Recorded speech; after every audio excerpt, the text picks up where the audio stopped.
Looking for the right answers to hard and sometimes confusing global events? Look no further. SSM's team brings unique perspectives from across the globe. Our in-depth independent reporting is to make you better understand the world as we evolve.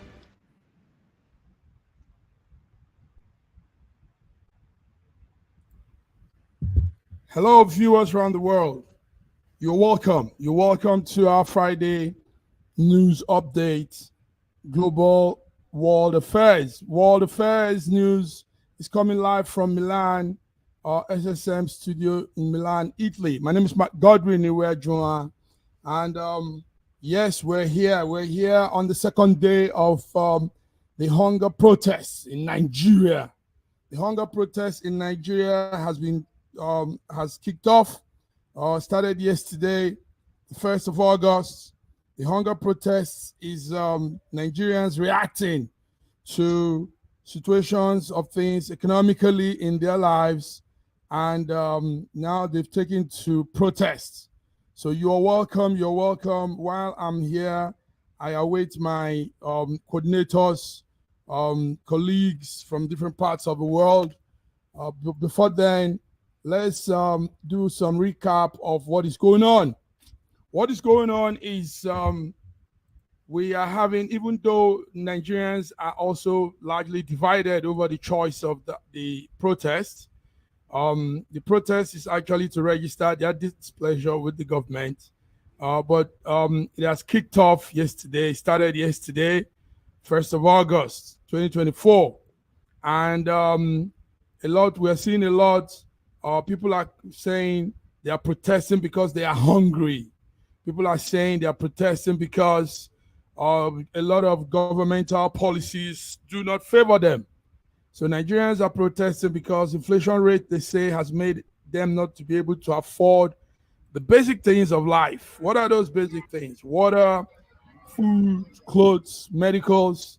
Nigerians are protesting because our inflation, annual inflation level has risen, and it's risen far above more than expected. But to talk more on what we're saying is my man, Olayinka Raji. You're welcome to Friday SSM World Affairs. How are you? Raji, can you hear me? Raji, can you hear me? I can hear you. Okay. While Raji is fixing up his network, BD, can you hear me? You're welcome to Friday. Yeah, I can hear you. World Affairs. You can hear me loud and clear. Good morning. Good. Yeah. Good morning, our viewers. Thanks for joining us again today.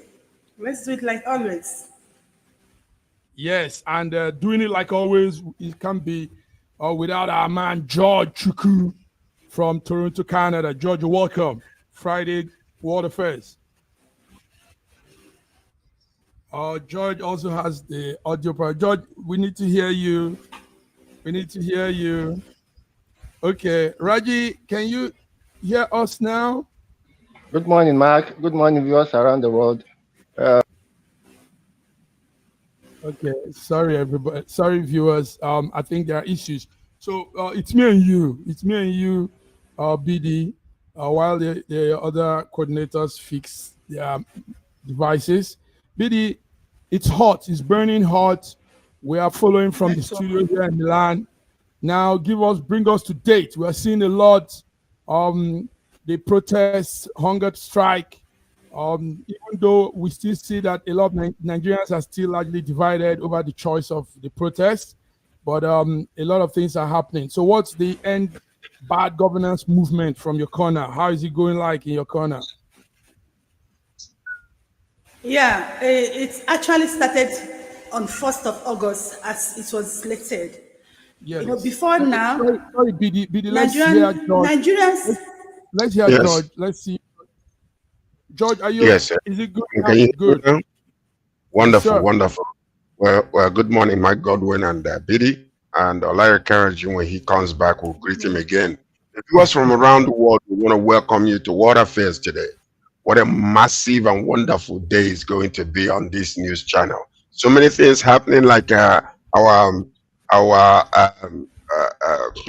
man, Massive Mark from Milan reported. So from Canada, I just want to say hello to everybody. Welcome to our show today. It's going to be a great one. Thank you. Thank you, George. Thank you, George.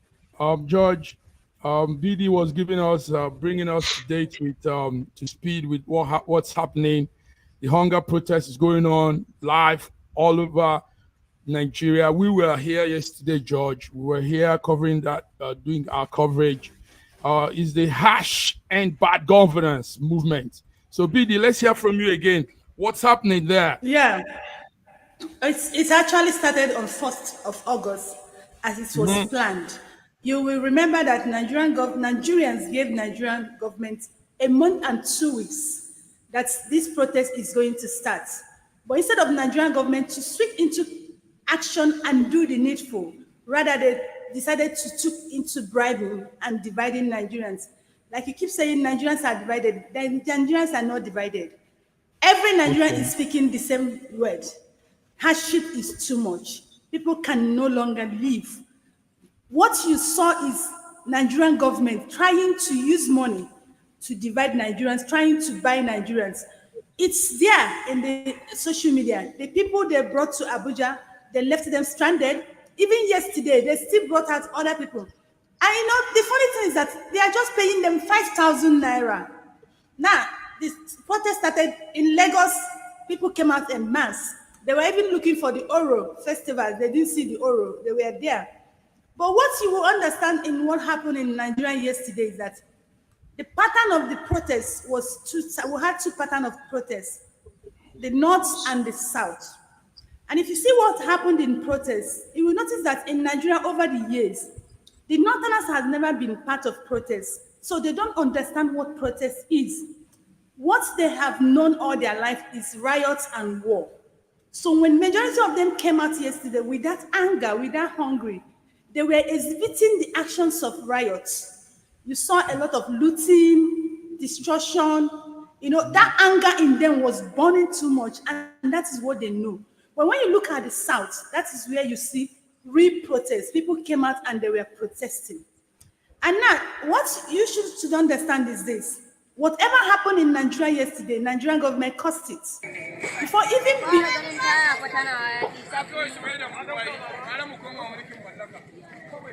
Sorry, go ahead, Judy, go ahead. All around Nigeria with armored cars, as if we are going to war. Do you understand? So they were there. And now, like I said earlier, the people in the South, they are more educated. They were able to handle them. But people in the North, they are not much educated. And that is why the Northern leaders should cover their face. Because they withhold education from these people. So when they saw the policemen with their armored car, they could not handle them well. What did they do? They attacked them. They gave them a reprisal attack. And that is why we have about 10 people now dead in the North. So it's not the protesters, it is Nigerian government that caused that.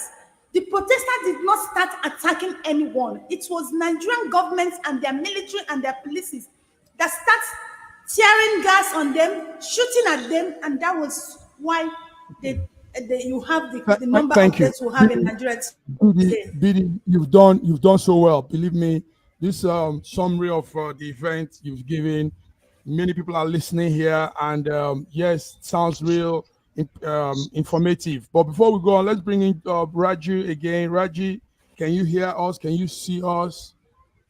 Raji, Lagos, Olayinka Raji. Okay, Raji is not getting it yet. Sir George, yes. Even though BD said it well, but the information we got directly here at the studio is there was looting spray in Kano. Hoodlums were hijacking things. We saw the videos of them really doing that, and it doesn't look too good. I mean, this way, the whole motive and the aim of this protest might go the wrong side. What do you think, George? What's your view?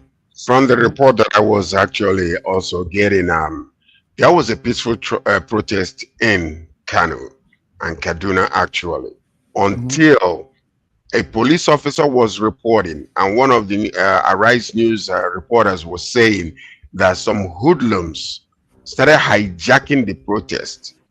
But originally it was very peaceful. They said there was no trouble. There was not any type of interaction, even between the police and the protests, people that are protesting. But what happened was, after a little while, a bunch of hoodlums came out and started burning tires. So the question you have to ask yourself is, when it was time to protest this time, why was it that the government, the only thing that they did effectively was to begin to demonize the protest? That's number one. Number two, started bringing all kinds of anti-protest type of slogan and instigations, which actually what brought about some of these other people that came out, and many of them were hired by the government to come, like Asari Dokubo, that big fool from River State. You know, many of them were there, and he made all kinds of threats against the people that are protesting, and up until today, nothing has happened to him. This is the division that you see in our country. The people that can get away with anything, the people that cannot. Yes. And this is exactly what is happening. Because if you pay attention exactly to what took place yesterday, you see that division. Because some people feel like the law is, you know, they are above the law. They can come out, say whatever they want, and get away with it because of the affiliation with the president. Okay, which is wrong. Sorry, George. Thank you very much, George. But let's correct. We don't curse. We don't. We don't use curse. Forgive me for that. Yes. Please, we control our emotions.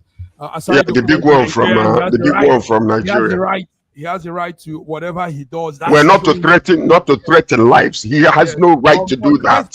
We condemn that threat. Okay, Sir George. Thank you. Femi is with us. Sorosoke, better Nigeria man, and he's been doing a lot, engaging with Nigerians these days because of what's going on. Femo, it's good to see you. I did. So nice to see you. Yes. So what's happening? What's your breakdown of situations? I don't know. Let's also bring in Raji again. Raji, we hope you can hear us. We hope you can see us. Okay, I'm sorry I'm late. I'm glad. Femi, go ahead. I'm glad to be on. I always prefix whenever there's protests and demonstrations to Nigerians to say, be careful what you wish for and what you pray for, because when the anarchy comes to your doorstep, you can be the next victim. So, they were warned that anarchy will ensue if this protest takes hold. And we've had just one day, hundreds of billions of naira lost in the economy for lack of business, lack of trading, lack of anything that's activity. That's one. Then you have damage to property, damage to lives, damage to infrastructure. So much has happened. So when you now start looking at it, you want to start asking yourself, what has been the cost of these protests? Just like the cost of SARS, there will be a cost to end bad governance now. And then the idea that this is about bad governance. What is the meaning of bad governance? Bad governance is not just about Tinubu and the federal government and APC. There is bad governance in every state of the federation. APC, PDP, Labour Party, NNPP, ABGA, they're all there, okay? But its a focus seems to be vented specifically at the APC and the presidency.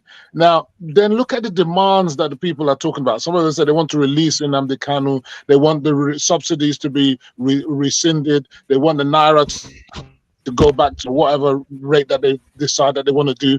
But these people haven't told you how they're going to fund these things, where the money is going to come from. They want the national minimum wage to be something like 200,000 naira. I mean, where is the money going to come from? Is government to continue to borrow? Then they say, yes, government is overspending and so on and so forth. Even if you cut those, but they make those cutbacks, it will never equate to what is necessary to assuage the demands of these people. So at the end of the day, protest all you will, but what I would like to ask them is that, will they achieve anything? And the answer for that will be zero. And will there be cost? Yes, there will. I prefer to look at, and I also want to understand, why is there a sudden difference in the way that protests are happening now to what we've had in the past? So when Buhari was the president, we noticed that during NRs, a lot of the South was up in flames. The North was, now we have, and he was a northern president, I guess. Now we have a southern president, and hey, presto, guess what? All the problems is in the North. The South is relatively peaceful. So you can see that there's political machinations behind this stuff. It's not as straightforward as people are trying to say. So at the end of the day, there are movers and shakers behind it. Even if you look at things like Kaduna, you look at things like Kano, and the specific targets of where the incidents happen, you see that there is a hidden hand. And then the narrative that is government sponsors that are causing those havoc, this is ludicrous. If the government sponsors or supporters of government, maybe they're a handful. Can you land? I'm rounding up. Yes, this is scandalous. This is a scandalous misdirection of the facts. When you look at the videos in Kano, Kaduna, Gombe, and whatever, there are hundreds and thousands of people. They're not government sponsors. They are normal people who have decided that, you know what, this is my opportunity to get my bit of government. I mean, they're stealing window frames, TVs, anything that they can lay their hands on, carrying it. You see them carrying it on the road. There's nothing to do with sponsorship from government. This is pure brigandage and pure riotous behavior. It should be condemned by anybody. And anybody supporting this will hold on to them. They will face the consequences in due course. Okay. Can I say something here? Can I respond to him? Now, you see, success have no excuses. All these excuses that the government started with was simply because of them. Tinubu came out the first day. Yeah, everybody agreed that subsidy should be removed. In the manner, up until today, they have not admitted the manner. Nobody is saying that subsidy should not be removed. He came out blatantly, without even thinking, announced the subsidy removal. And that's a domino effect up until today. And even you, that is a Tinubu supporter, you should have pointed out these things. But all of a sudden, what we're hearing from you, excuses, trying to put blames on everybody, as if Nigerians have been hungry enough to come out to protest. These are nothing but excuses that the government is doing. When the people started talking about it, I didn't interrupt you. When the people started talking about protests, Tinubu protested many years ago. What happened this time did not happen then. Nobody tried to stop him. Nobody tried to stop the people that came out. They went out there and they protested. No, excuse you. Be disciplined. Thank you. So now, what we are seeing now is, from the onset, the government never said anything, never wanted to deal with the situation that is on hand. All they did was started demonizing the protesting, and then, throwing stones at other political parties. People are hungry, whether you like it or not. You cannot excuse this away. There is hunger in the land. Thousands are dying daily. They're not able to afford food daily. Therefore, it is an emotional reaction when people are hungry. Not only hungry, hungry. Yes. So right now, what we need to start discussing is to find solutions to this problem, not throwing stones or trying to, defect like an Adamic doctrine of it is the woman that you get to me. I want you to understand something. People are hungry and they are sick and tired of the government ways of doing things. Tinubu has not done anything good that to mediate, what is happening in Nigeria. He's still talking about buying private jets, $1.3 trillion naira to build a road that is a road to nowhere, and all kinds of nonsense that is being talked about. What are you talking about? You can't even have any face to come out here and start defending the Tinubu government as of now. No face whatsoever. You should be ashamed. Thank you, George. Can I say something? Before PD comes, PD, let me just make some observation. Femo, the Northerners do protest, but not as this number. That's probably what you say. The northern side of Nigeria has always been involved in protests in all governance. Yes. No, I have I'm saying that specifically NSARS, there was no protest in the north. Go and check the facts. They Now, had it in Jos, they had everywhere. But the thing is, no, it wasn't in this number, not in this size. That's what there we say. Number two, let me say number two observation, that somebody is stealing iron and taking things doesn't stop the protest from its goal. It's not a protest to go and steal iron and TV and food. This is coming out of people exaggerating, some plunderers, some miscreants, whatever you call them. Godwin, so on the whole, let BD speak. Yes. Can I speak? First, you have to give me time because I saw the number Femi spoke and so you have to give me time. First, I want to accuse this platform because you people are trying to change the narrative of what we are talking about now. What we're talking about, there's protests in Nigeria and people are hungry. So you people are trying to go to election. I'm not here to talk about that. We are done with that. Femo, see, go to internet during the NSAS. Before I come to that, see, APC sold change to us. And why they sold change to us and why Nigerian bought change is because they felt that PDP were not doing it right, and we gave them chance. Now, for them to keep telling us that, oh, this person did it, it means that they are all lies. Now, go to internet and check. During the protest, after Lagos, another highest town that came out for protest was Jos. Go and check it on the internet. During the protest, after Lagos, it was Jos, followed by Abuja. So now the thing is this: North has always been part of protests, but not as it was yesterday. Do you understand? So now you're saying that governments are doing it. We're not talking about government. We're talking about people are hungry. Did you see yesterday in Lagos, a guy that came out to protest? He fell down, he couldn't stand. They were asking, why did you come out? He said he thought it was like NSAS, because NSAS, they were cooking and we were giving people food. Good food, not just anyhow food. Do you understand? And that was why when that attack came, most of the people that attacked was the touts that they were feeding, that every morning they bath and they come, they are ready to, they know that when they will eat morning, eat night, eat afternoon, and go home with something in their pockets.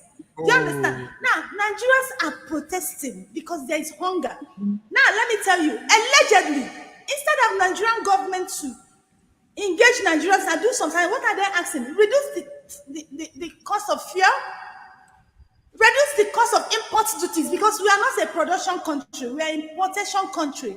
When you import, everything we import is very expensive because of what? Our government has increased all the import duties. The things normally people clear in the port with 800, 500,000, they are not clearing it with 3.8 million, 4.8 million naira. Then all the thing boils down to the public. Reduce it. Reduce electricity tariff. That was what they told. If Nigerian government had done this, rather what the Nigerian government did, they start bribing people. They called the clerics and traditional rulers to Asorok and distributed money to them to go to their villages, their town, their constituency, to douse the tension so that people will not come to protest. As if that was not enough. Now, listen to me. The hypocritical nature of our government is what we should talk about. You say people should not protest, say Nigerians should not protest, but Nigerian government organized people to come and protest against the protest. Even before the protest started, they organized them, they gathered people from around Nigeria. They came to Abuja. For me, are you aware of that? They promised them 5,000 naira. There were over 2,000 naira that came for that protest. They paid only 53 people. Over 1,000 and were left stranded in Abuja. It is average Nigerian that contributed money they used to left Abuja. Even yesterday that protest started, group from presidency still organizing people, paying them 5,000. The protest. A journalist in the north said that protest is going fine, that the people that is getting this problem is the military personnel, and they are from government. What are we not talking about? Is it not time we start telling ourselves our truth because of our hearts, because of our conscience, because of when we will die? Can't we start saying the truth in this country? Look at Whatever happened yesterday, Nigerian government caused it. It's not the Protestants. Now, let me say another thing I want to say that during the EndSARS has the places they protest, and activities was still going on. Why is Nigerian government trying to stop this protest? The protest is not stopping you from doing whatever you want to do. The protesters know where they will go and protest until the government answers them. Why are they trying everything to stop people from protesting? Why? Thank you. Thank you, BD. Can we Raji? Is he back? Raji is back. Raji, let's hear you, Raji. Are you audible now? Can your microphone speak? Okay, viewers, what you're seeing is pictures, video clips from the event yesterday and this morning. It has started this morning. It's happening in Ojota, Lagos. It's happening in some parts of Abuja.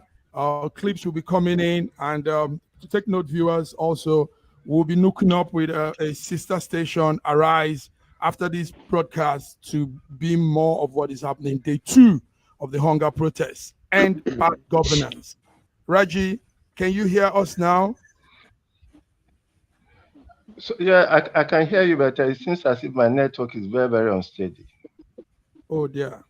Okay, but we can hear you. Very, Go very ahead. unsteady. I've been struggling to get together. Yes. Go ahead. But you can hear me clearly. Yes. Okay. Is it? You will have noticed my posts on our forum for the past 3 weeks that I've been yelling and shouting and pleading that rather than that the government should do whatever it can do to prevent the protest. Rather, what the government was doing was to make plans to confront the protesters. This shows that we have a government that is not entirely decent. It is entirely indecent. Because what is the gain for the whole country now that protest has happened, a lot of people have been killed, things have been destroyed? We had the experience of Kenya. The Kenyan experience was more or less spontaneous. Therefore, the government was not prepared. But in our case, we had 3 weeks notice of an advance of an impending protest. What the government should have done was to try to prevent it. But the government was happy to confront it. How was it going to prevent it? Billions of naira to confront it instead of preventing it. Regardless of whatever the demands of the please, Femi, stop interrupting him. No, I'm just asking the question. Sorry, I'm just asking the question. How do you prevent it? Let him finish. You can ask questions later. Ask questions later. Let him finish. Go ahead, Raji. The government find the government deficient in the management of the affairs of the country. The people have a reason to protest. And there's regardless of their rights to whether protest or not, it is the responsibility of government to ensure that there's peace and security in the country. If you hear that people are about to protest, please prevent it instead of confronting it. And see what we have now. It seems as if this government is doing everything as distraction, so that the people will not be united in any way to confront the government, to give to the government things that we need to talk about. The success of this government is our own success. Nobody is interested in toppling this government. Let the government do policies that will make the people happy. Nigerians are the easiest to govern, I can assure you. Just do the things right, and people will be raised. People have accepted fuel going from 200 to 500. They adjusted. But to make matters worse, the government decided now to raise tariffs on electricity, to do so many other things that will push the people down into poverty. Now people are talking about, being power, there's no food. What's the response of the government? That people should go and farm. That you could go and buy chicken and start feeding it, as if the moment you start farming today, you will start reaping tomorrow. As if the moment you start feeding chicken today, they'll start laying eggs tomorrow. Government is not governing. Government is playing politics. And government has made sure that it has put the people against each other, and the country is now divided. And what is the point of government? Thank you, Raji. Viewers, you're hearing it. It's a hot one here today. Intense broadcast going on.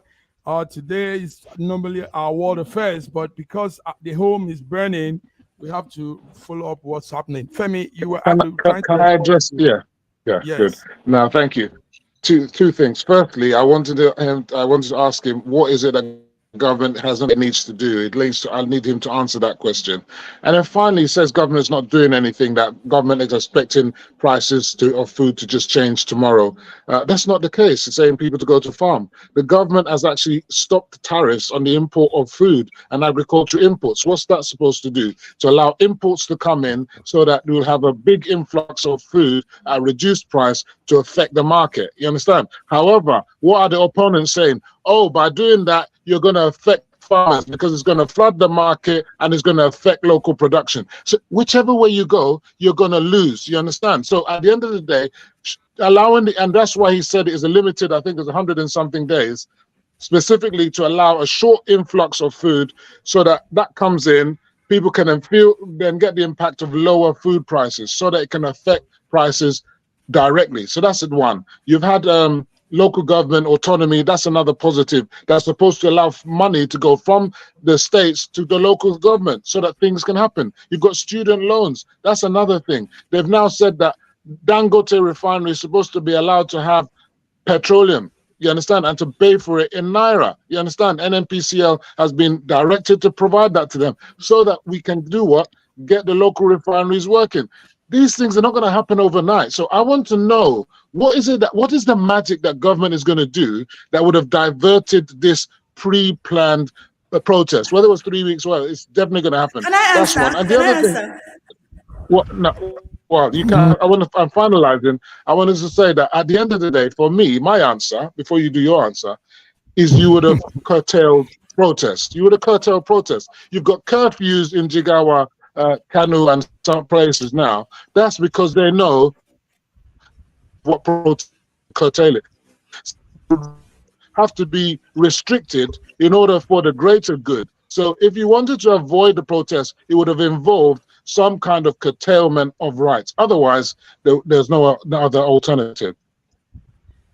So my question to you is, why is it that the president, up until now, decided not to talk to the people, but he will send stooges to go out there and represent him?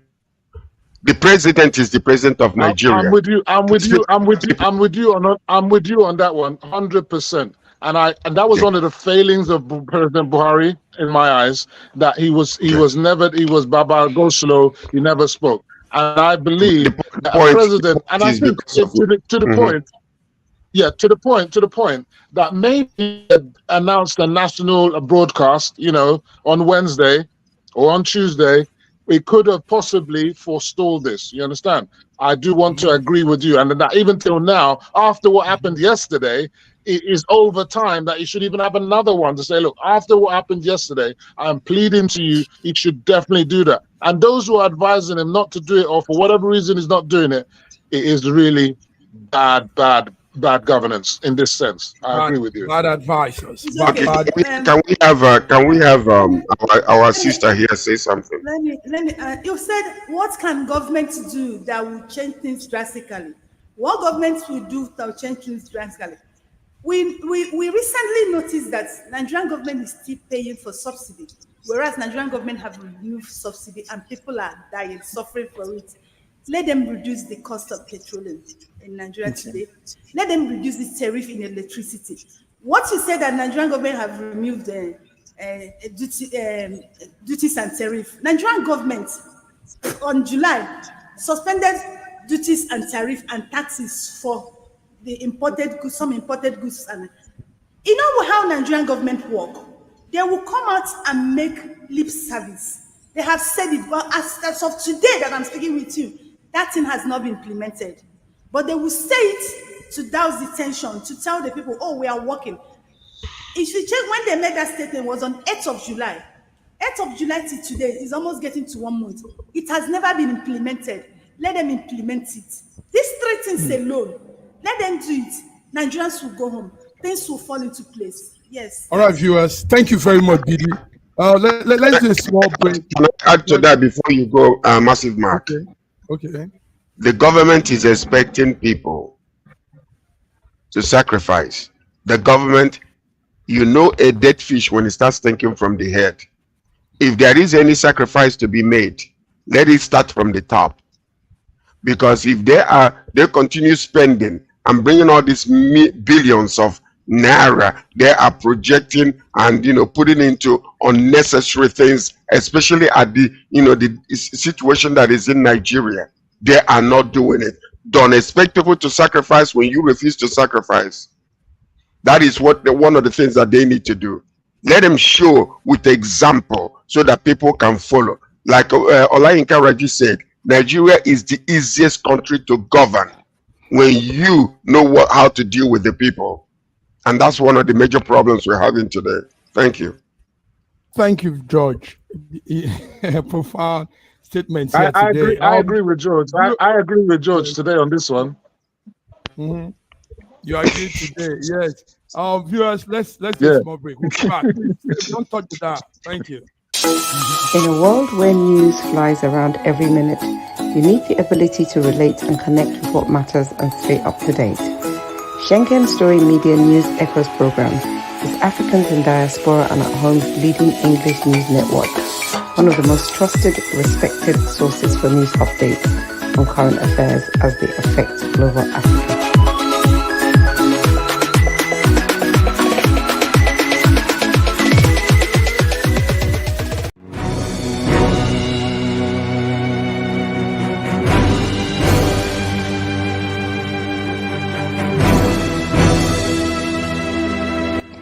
Looking for the right answers to hard and sometimes confusing global events? Look no further. SSM's team brings unique perspectives from across the globe. Our in-depth independent reporting is to make you better understand the world as we evolve. Yes, viewers, you're back. We're back to our Friday News World Affairs. And he's still here with my great friends, coordinators, and colleagues. Femi, it's a serious thing happening out there. But let's do a little of our international news. Yesterday, I think that was Wednesday, the top Hamas leader was killed in Iran.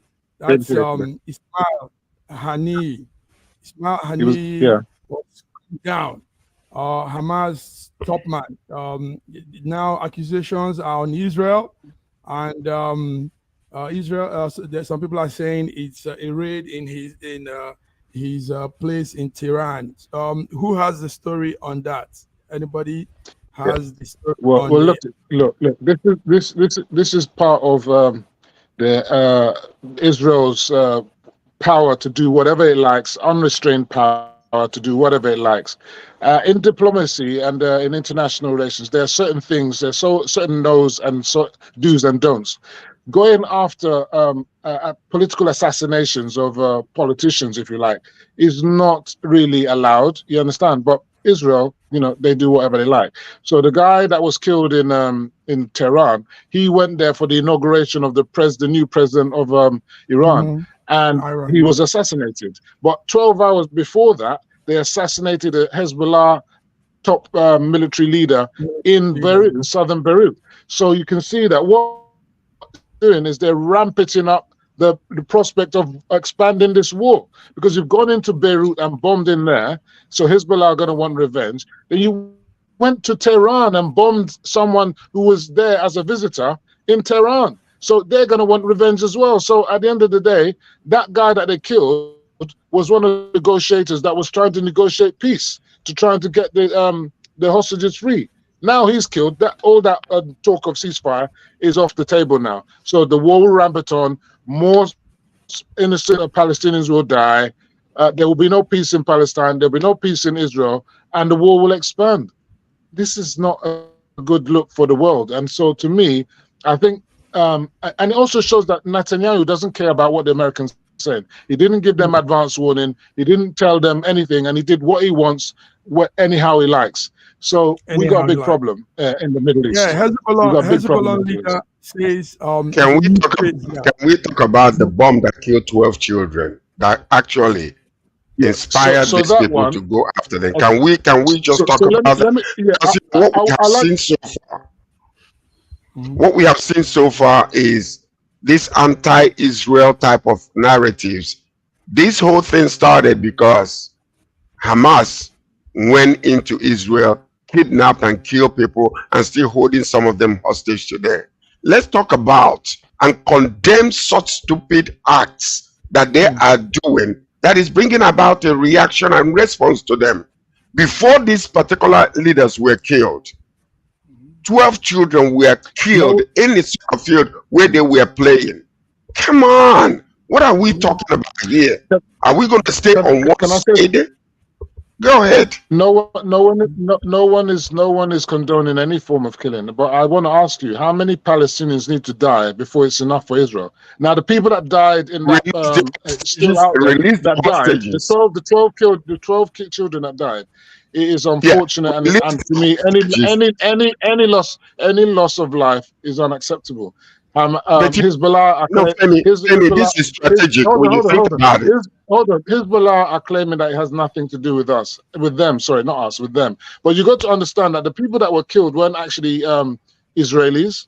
They were actually Druze. They were from Lebanese Druze that were posted that were in Syria. You understand? So, but at the end of the day, they're on. Israel took that land, it belongs to Syria, you understand? So they felt they needed to revenge, you understand? They were going to kill that guy anyway, so that's the guy The point is this, they're trying to tell you, Israel is trying to tell you, you can run, but you cannot hide. When you begin to pontificate and try to put strategies together to come against and, annihilate Israel, they would defend themselves. This is not about the annihilation of Israel. Pay attention to this. Pay attention to this. Pay attention to this. Hold on a second.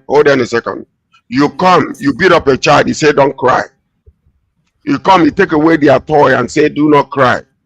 What are you doing? Are you talking about the Palestinians? Are you talking about the Palestinians? Are you talking about the Israelis? Coming into Israel and killing so many people.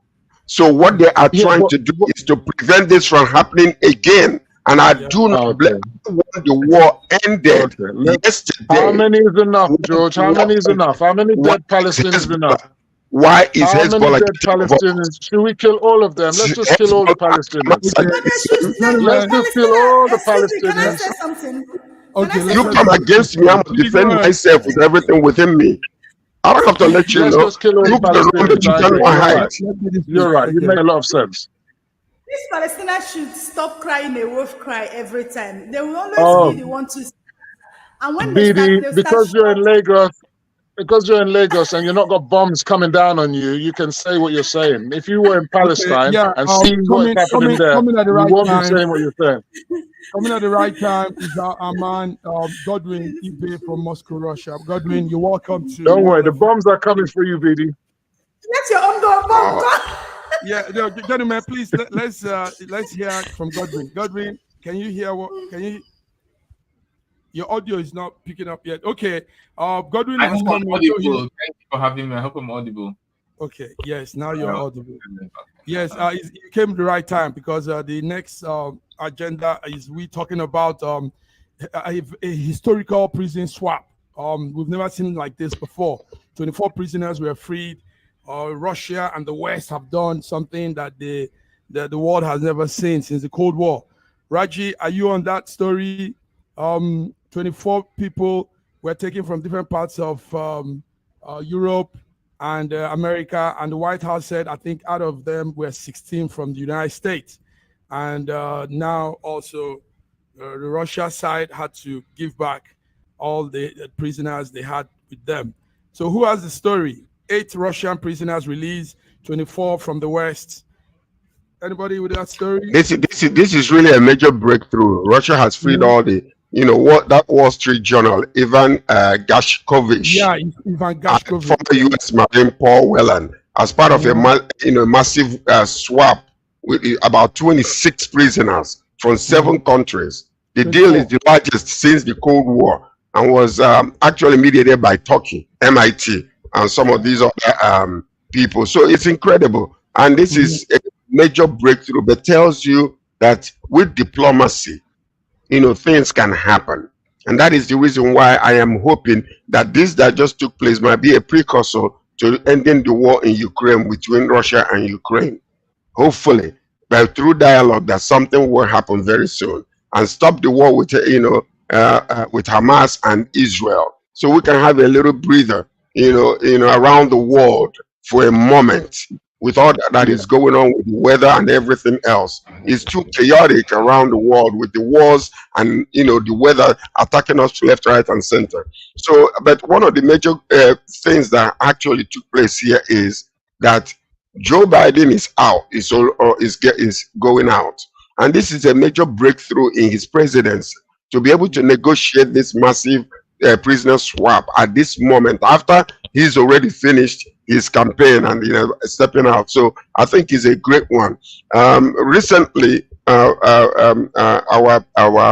former president, United States of America, Mr. Trump, just said that the only person who can do this is himself when he's elected.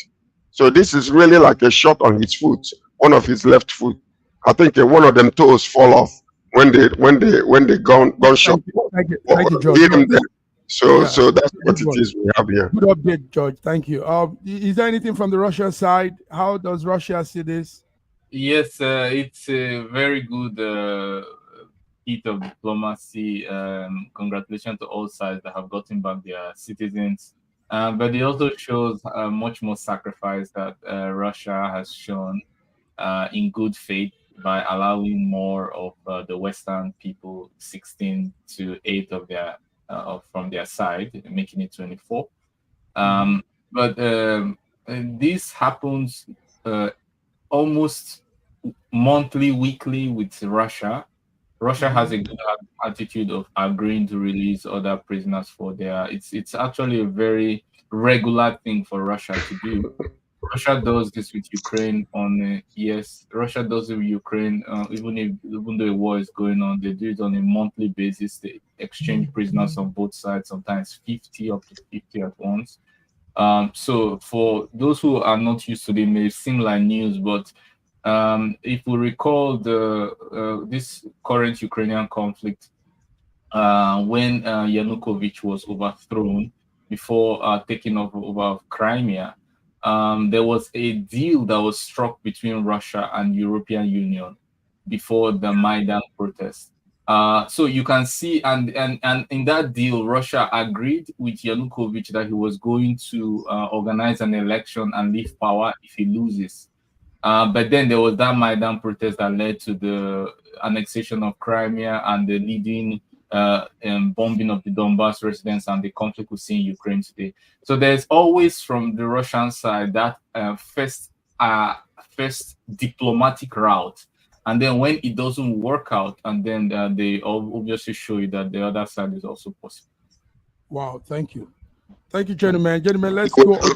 Let's put our hands together for Putin.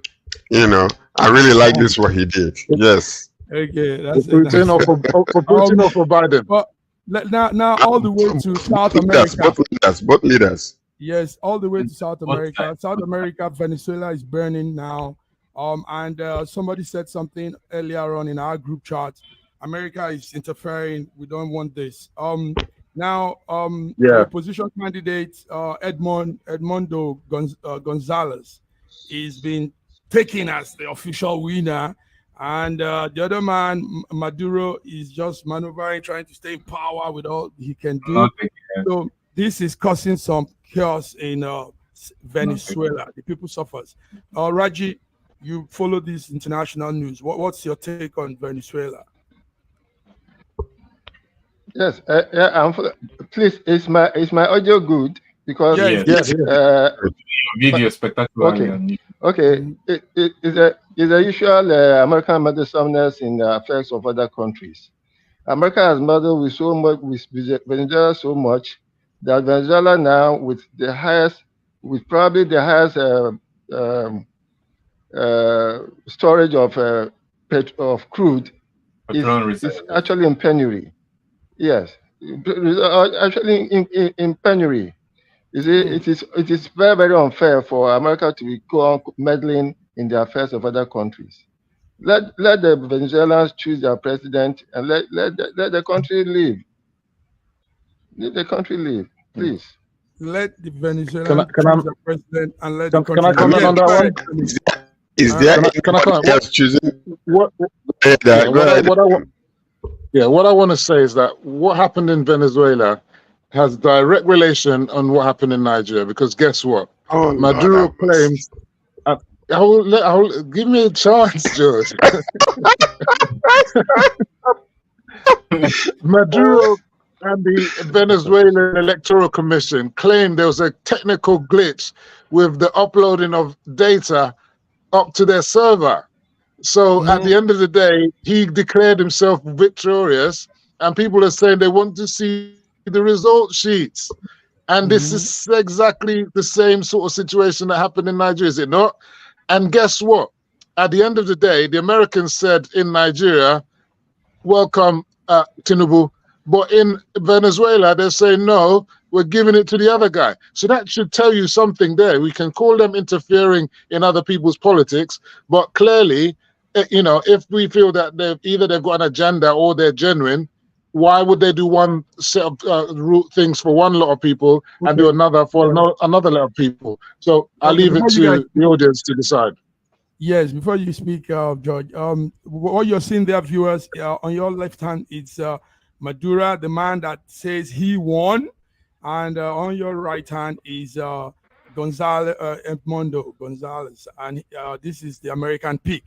So, real war, real head-on political collusion, and it doesn't look too good in Venezuela. George, you were saying something. Yeah, I mean, I was just saying that we keep on saying America is interfering. America is not interfering. America just say, given the overwhelming evidence, it is clear to the United States and most importantly to the Venezuelan people that Edmundo Gonzalez won the most votes in Venezuela in July 28th presidential election. So this is what is being reported, that the overwhelming evidence points to him winning. So it's not like they are interfering. They're not interfering. They just, they might have taken some observers over there, so that's what they're saying. They're not interfering in the election. They're voicing out what they think actually happened. So whether there is a political or diplomatic reasons for that, I do not know. This is the uniqueness of this network. Hello? Okay, PD, let's hear you. Yeah, you see, in everything, America will always protect their interests. So they protected their interests in Nigeria and protected their interests in Venezuela. Now, I want to say, I like the way Femi brought Nigeria and America. Another thing I want us to learn from this is this. You see, they were protesting, and their military forces used tear gas and rubber gun on them. They didn't use live gun. But if it's in Nigeria, Venezuelans are dead, though. Venezuelans are dead, though. Go and find out. Anyway, many are dying in Venezuela. Many are dying. Go and find out. Live bullets. Okay. But we also had situations where the police were joining the protesters. They were pulling off their uniform. They gave up their uniform. They said they are not touching people. Can Nigerian police do it? They can't. Can I just say something? I would like you. The thing is, we really vilify our police, and I think it's really not correct, because they are doing a yeoman's job. They're there to safeguard lives and property. You understand? You've got a horde of people. Let me finish. Listen. Let me say what I'm saying. If you've watched the videos of what's happening in Kano, Gombe, and everywhere else, you think the policeman is just going to stand there and his life is not going to be in danger? His life is in danger.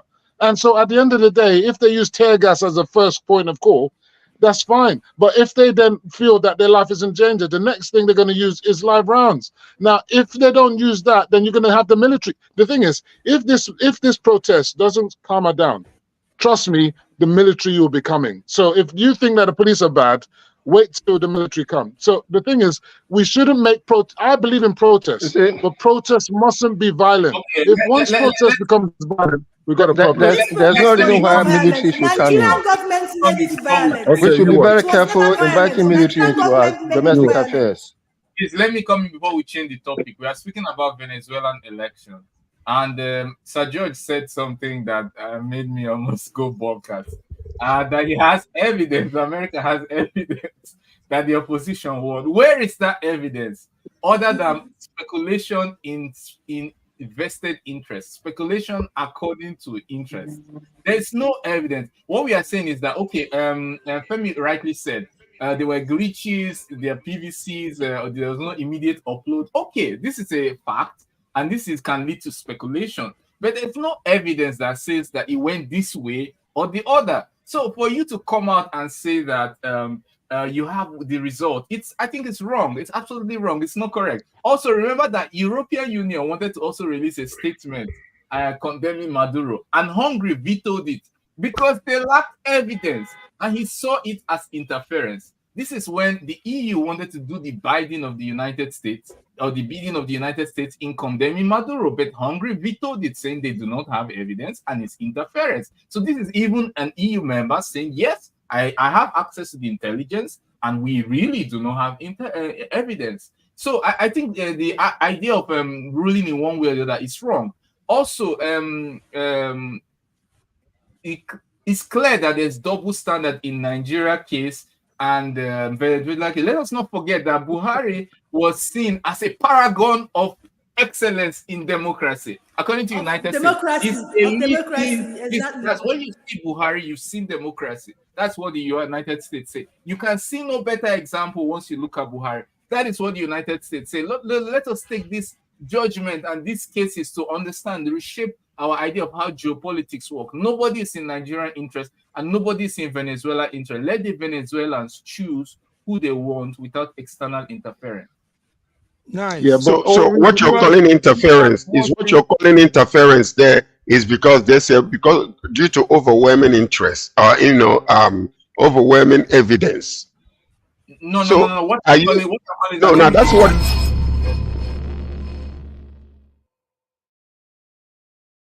As a matter of overwhelming evidence. So are you saying that is that they don't have any evidence whatsoever? Because there could be evidence that they have that you and I don't have. They don't have and they don't show. You cannot say I have evidence, but I will not show you. Yes, the burden of proof is on you. If you come out and you say you have the result, then the burden of proof is on you. You show it to the public and say, "Oh, this is the evidence." You cannot say, "Oh, I have the evidence, but I will not show you, and I will make such claims and even put sanctions." So you can't do that. So that's sorry. Can I come in here? The guy. Sorry, what's your name from Russia? That's why I believe you're speaking like a double. Godwin. You're speaking a kind of double speak, Godwin, because now they didn't have the evidence the opposition didn't have the evidence in your eyes to show that they won the election. Yes.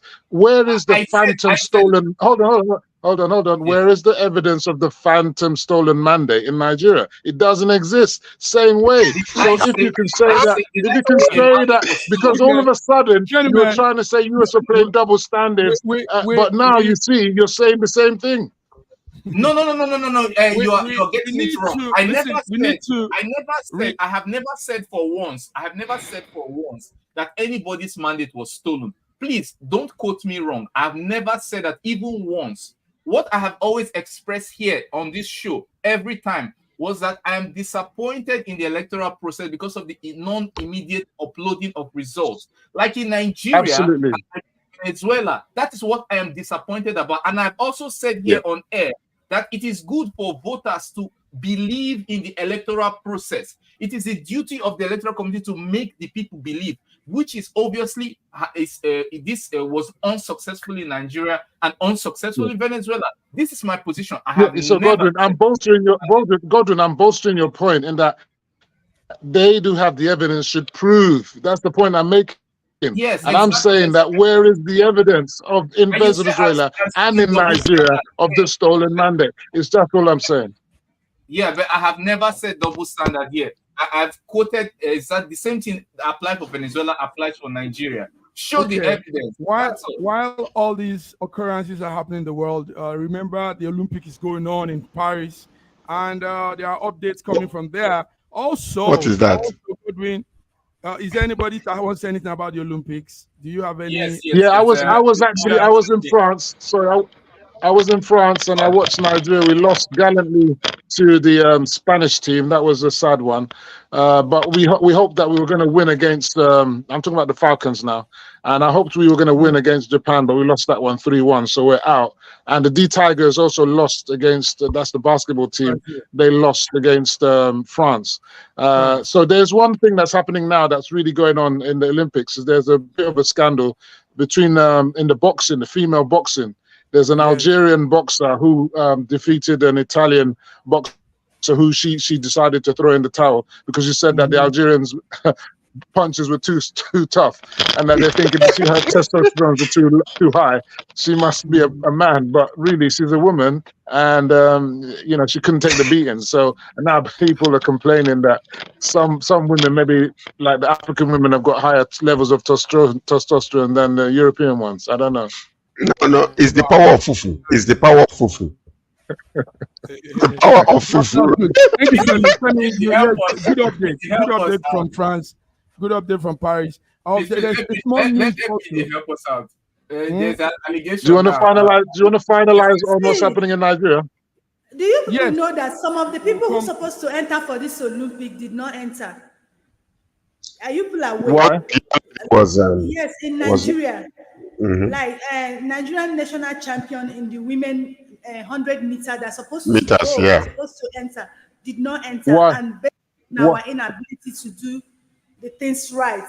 Yes, administrative shortcommings. Shortcomings. Yes. Thank you. Are we aware it's of part that? of bad governance.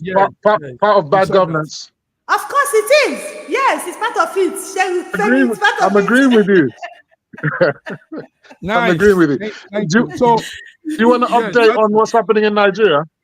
Yes. We're coming on a full broadcast for that. If you guys want to be the on, protest has started. The crowd in the north is much. Yes. The crowd in Lagos is much. The protests they too have already started. Can I tell you what's happening? Showing live here. They too. Go ahead. Yeah. So what's happening now is the Ojota, the people are amassing. Also in Abuja, the people are amassing. What's happening in Lagos is that people are saying the protest is meant to block the roads and that they're not going to go into the the place that they're supposed to, the park, the Freedom Park. They say they're not going into the Freedom Park. They want to protest on the road. So to me, that's going to be a recipe for disaster because the police have to protect freedom of movement and they have to clear the roads. So if you see tear gas and all that happening, you can see the protesters are not following the court order, which is insisting that they must go into a specific area to do their protest. So this is if you come to equity you must come with clean hands. So if the law, can I say something to Nigerian government? They should stop trying to stop this protest. But rather, let them do, even if it's one or two things, let Nigerians see. Nigerians themselves will start talking to people to go off the road. But trying to stop this protest is not the best. That's what they did. That's what they did in NSAS. They blocked so many roads. And I'm just saying to you, they did not block you anything. Can't have to become, you're going to have. Nigerians they blocked Lekki. Were you at NSAS? Were you at NSAS? I was there from day one to last day. How many cars Amas went through Lekki Plaza when they were blocking it? For how many days? Is the only Lekki the only way to island? No wala. Viewers, listen, we have to go link up now, straight up with this show and link up with our partner station to do this. So you are seeing live coverage from Arise Television. Arise Television is giving us live coverage what's happening this morning. You know, We're going that's to. Ojota. Yeah, this is Ojota. This is Ojota. I think the police security men are there, and some people are also making statements. So, if you want to be part of this, you can hang on. But if you have other things to do, yes, you can take your leave, and probably will come back again when you can. So, viewers, this is it for today. We have done our International Friday update, and we want to go now into the protest, day 2 of the hunger protest and bad governance. Thank you. Sorry, Mark. May I just make one statement before we go? We will start Please. with some international We should congratulate Tinubu's government for creating a problem that they could have prevented. And now the whole country now is now facing 10 protests that shouldn't have happened in the first instance. Congratulations to them, and thank them for. Exactly. Congratulations. Femi, send our words to Yeah. President. Hold on. I equally want to. He has done well. I want to. Hold on. I equally want to congratulate the protesters who have proven yet again that the protest was inevitably going to be violent. They've proved it now, and we just pray that less lives are lost. This protest was not Let's violent. pray. We pray. We pray. Let me finish now. I didn't interfere when you spoke now. I didn't interfere when you spoke now. Let me finish. Let me finish. Luckily, I can't hear anybody. I want to pray for the lives. I want to listen. Let me finish. Let me finish. BD, Kilo Day now. BD, Biko, please. Listen. BD, listen.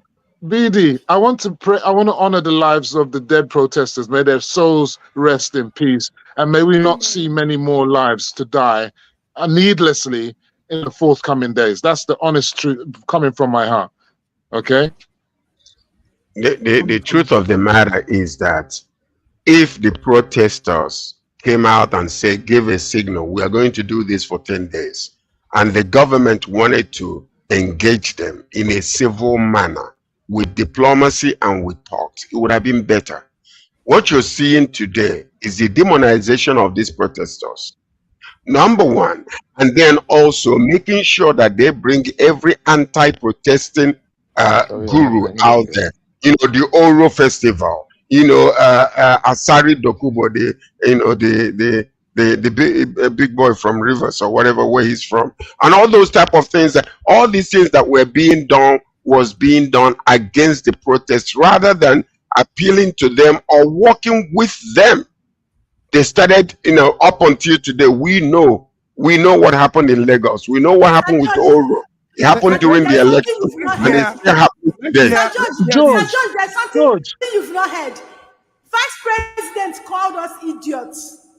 Ahmad said he will be in his house eating and drinking while we waste on protest ground. Can you imagine our leaders? Yeah, those are very insensitive statements. But the idea that they didn't speak to people, the IGP met with some people and they've asked who are the organizers.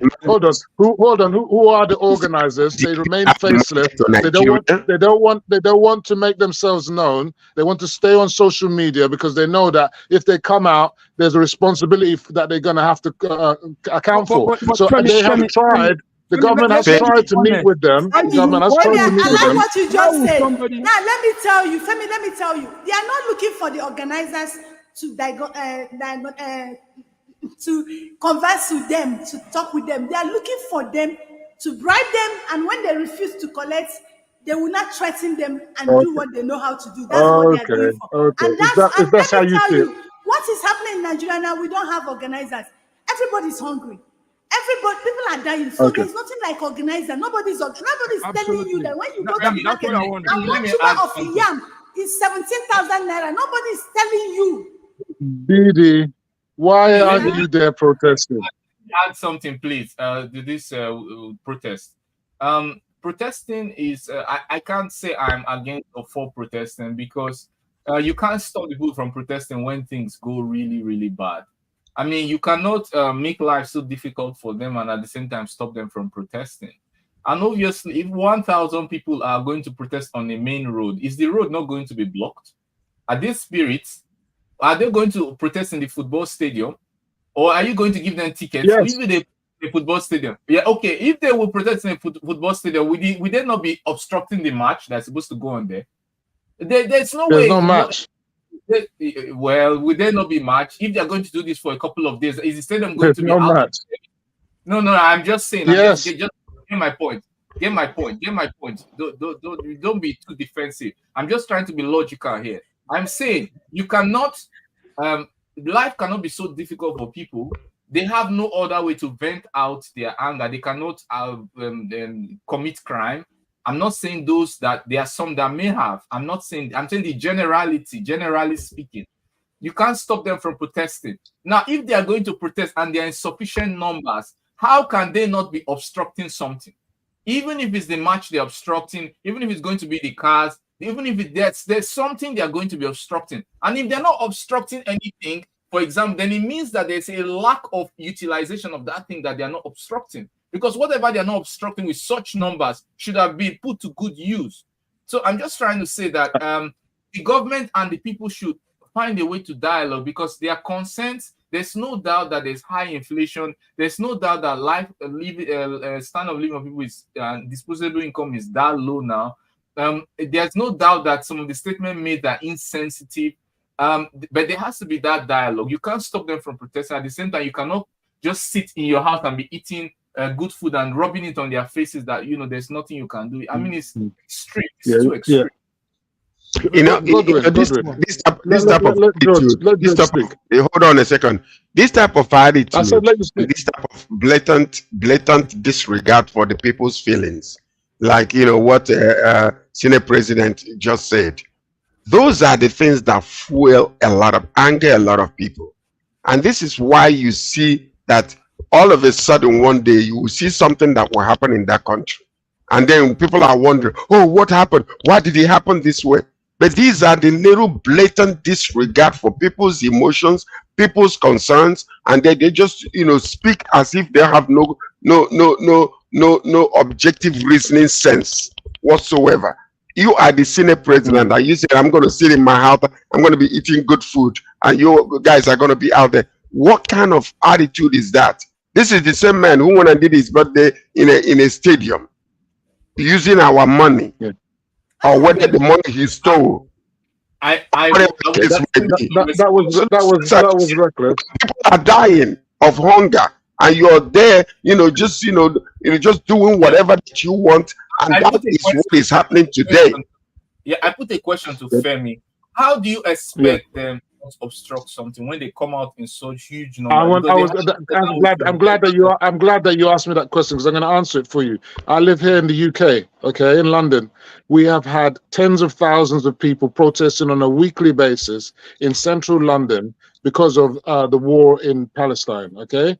It didn't stop people from going about their business. It didn't block the roads. What they do is they go on a procession, and they're guided by the police, and they follow a route. It is predetermined, and everybody knows that this is where they go, and they warn everybody. So if you weren't going to go that way, you would have been pre-notified that on that protest, you understand, between this time and this time, okay? And it's marshaled through to the end destination. It could be a park, it could be a venue. And that's what happens in organized countries. And that's what I'm saying. We need to change our laws on public order and stuff like that, because these are the kind of laws that happen in most countries. You can't have unfettered protest anywhere you like, willy-nilly. It's ridiculous. It can't serve any country well. It can't. No. You can't do that in Russia. I know you can't do that in Russia. As a report that point, yes. So let me say something. Let me finish up. Say something. I'm coming. Can I say something? For example, Can I say something? Can I say something? I want to echo what Femi is saying. I want to echo what he's saying. I agree with you in this. We do protests here. But before you do your protest, you have to go to the police and get a permit from the government. And they will tell you where to protest. And if you have to, do a process, the police will follow you along the way. They will manage the traffic while you guys are going. So that is the orderly way to do things. And I believe that if the government did not start trying to stop them or to bring protesters, then maybe they would have done this in a very mannerful, civil way, and it would have been easier and better. But the problem is you have to trust your government. You have to trust them. When you come out already and begin to demonize them, where is the trust? When you already come out and start bringing the oral religious people and bringing all kinds of protesters, what are you doing? There is no trust between you and them. There is no dialogue between you and them. That is the major problem we're having here. I wish it was done in an orderly way. Let me just continue, finish with what I started with Femi. Femi, I'm in support of what you said, and what you said even about Russia is also true. There's organized protest. My point is that you have to establish that dialogue with them. They have to see you as trustworthy. It is not a matter of organized country or not organized country. This way you're also wrong. Because in Paris, nobody cares about telling the police where they are going. In Paris, every single day there's a protest. In the United States, nobody also wants to tell the police they are protesting. In the United States, they will organize, they will hold their protests, disorganized in campuses as they like. In US and France, it has nothing to do. It's not true. In US, it's true. In the US, they protest in very disorganized way. Yeah, but if you're going to block the highways, you have to have a permit, like what he said. But let carry on. What I'm saying is that there has to be. I agree with you in that there should be a communication and dialogue in terms of the pathway and plan of protest. But I'm saying that it's not a function of an organized or rather a so-called Western or African or banana republic. Rather, it's an ingrained trust between the people and the security forces. There has to be that established trust that yes, that if they do this, they'll be allowed to protest. They will not be singled out. They will not be. There has to be that element of trust, as Sir George also tried to point out. Exactly. See, Go on, BD. Godwin has actually answered some of the things I want to talk about. Now, let me tell Femi, me, I like answering my question with activities. Yesterday, when they were in Ojota, they tried everything to confirm them at Ojota. When they were there, people came out and they were protesting. And they started moving from Ojota towards inward to Lere Island. They got to a point, some group of boys attacked one lady. They started threatening, some were beating her. And what was that? Omoibo, what have you come here to do? They asked you not to come out, and you come out, you left your place, you came to protest and destroy things. Do you understand? And the lady was, and the police officers, they were there, and they did not do anything. That's what Ibe was saying. Do you know some of these states refuse to grant some people who went that they want to protest, they refuse to grant them that access. And they defied that and they went into the streets. So you see, it boils down to trust. When people don't trust you, they won't listen to you. But when people trust the government, they will listen to them and obey them. Now, look at what you say in the video that Massive Mike said showed today in Ojota. They're already out. It's not what the police officers are doing there. They are the people that will start the problem now, and they will blame it on end bad government protestants. See, most times it is not about the people, it's about the government, the military, the policemen, the way they go about this. They are the one who actually incite this problem, and they will not blame it on protestants. So please, forget the Western world. We are not Western. We are not Westerners. We are not that educated. Because if we want to be educated, we should start from our government first. When the government gets educated, when my president gets educated, my VP who is calling me idiot for protesting that I'm hungry, educated, my Senate president who said he will be in his house eating and enjoying while I keep myself out there, get education. And hey, then me too, I cannot stand up and get educated. Can I say something? Yes. Please. Okay. Let me be the devil's advocate here. And let me be the Tinubu that should have been.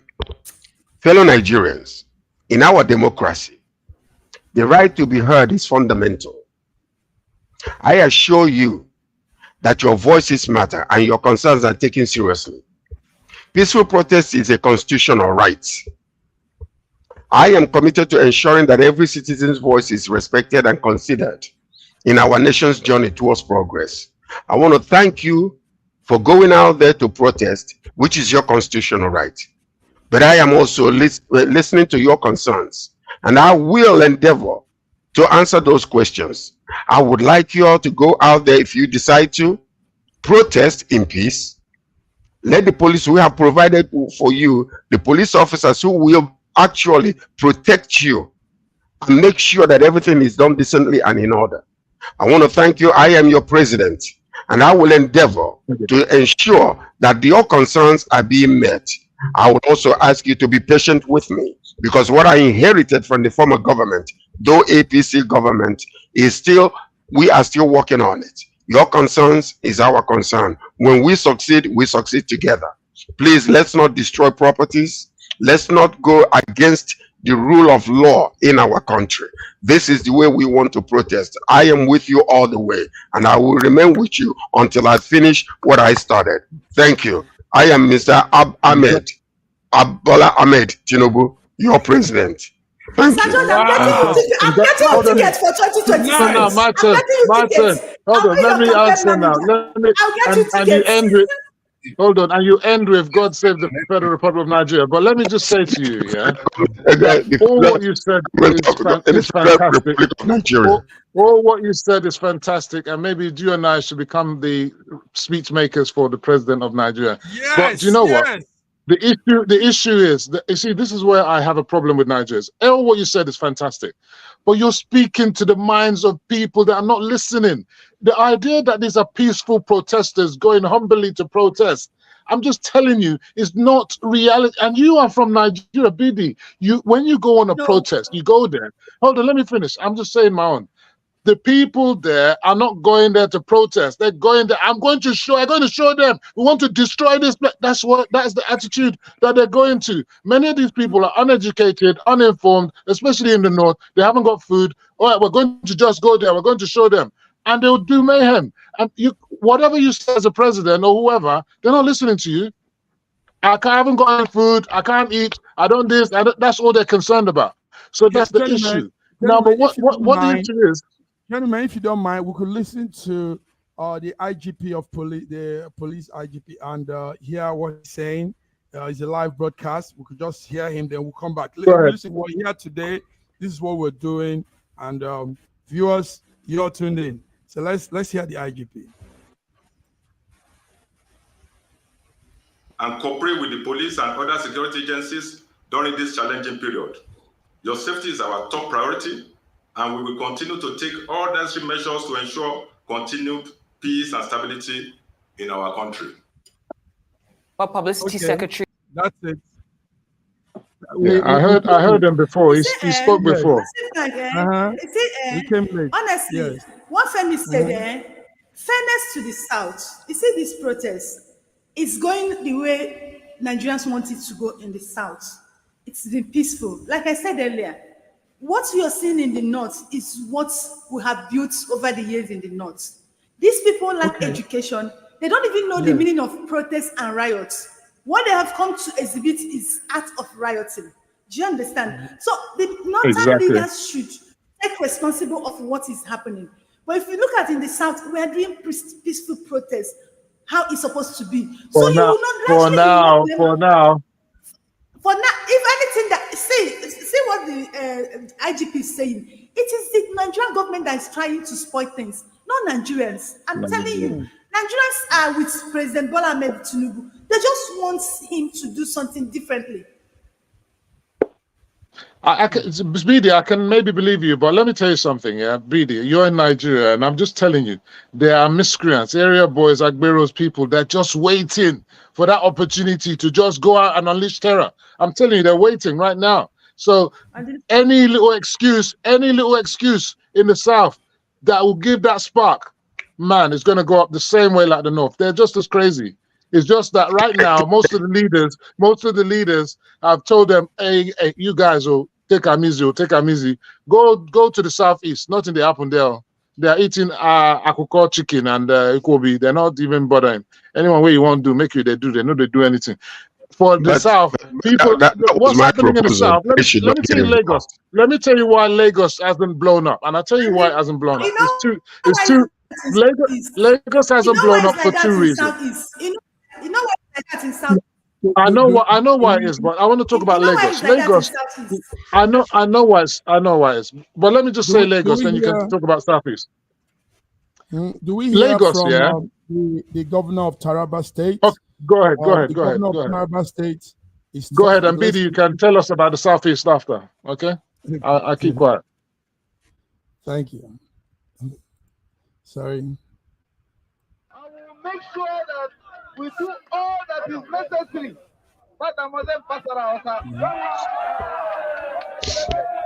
We will make sure we do everything that is necessary as quickly as possible to help all of you. What I want you to do is to organize yourself. How we can reach out to you, because I don't want anybody to cheat you. I want to deal with you directly. Organize yourself.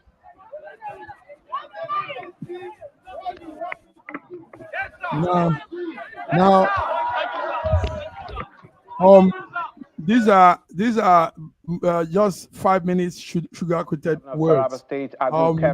George, do you agree to such? Do you agree to sugar-coated words that doesn't have substance? I mean, okay, listen to this. Listen to this. Listen to this. Okay. People are people. And people come with diverse emotions and needs and desires. It is up to an active leader to find out what is it that is causing these people this pain. They've been complaining, they've been talking.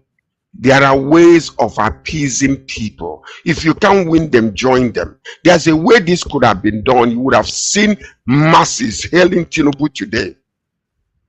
I am telling you. You see, when the value system of the oppressor quite naturally will become that of the oppressed. Because the oppressor's point of view is always in the mind of the oppressed. They become what they hate. If Tinubu had come out to talk to the people and just, just appease them, I hear you. Your voices are very loud.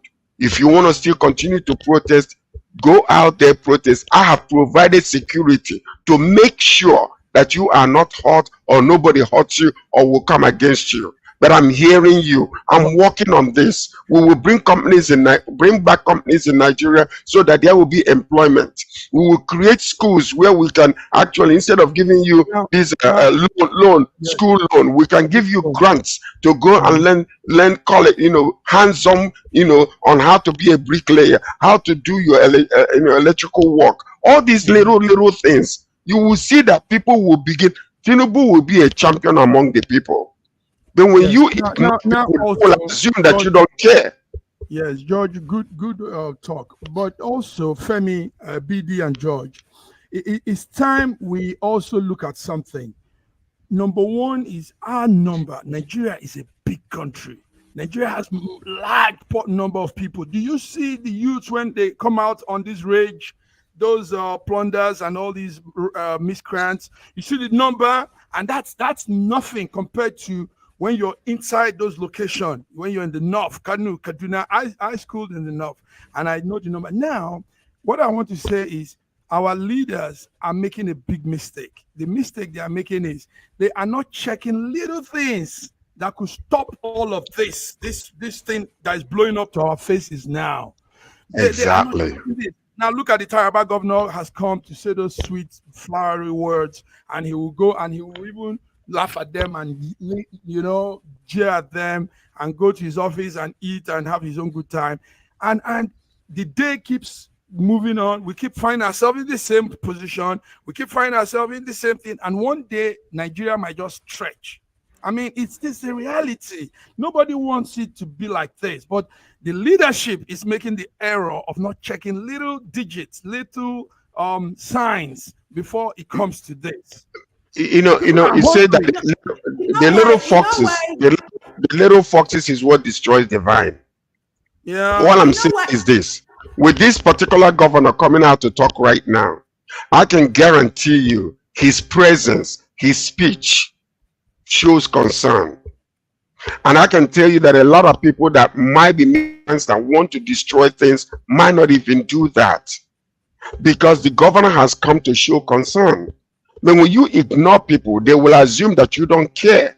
And that's exactly what is happening in our country. I know that, go ahead. You have to look at it this way.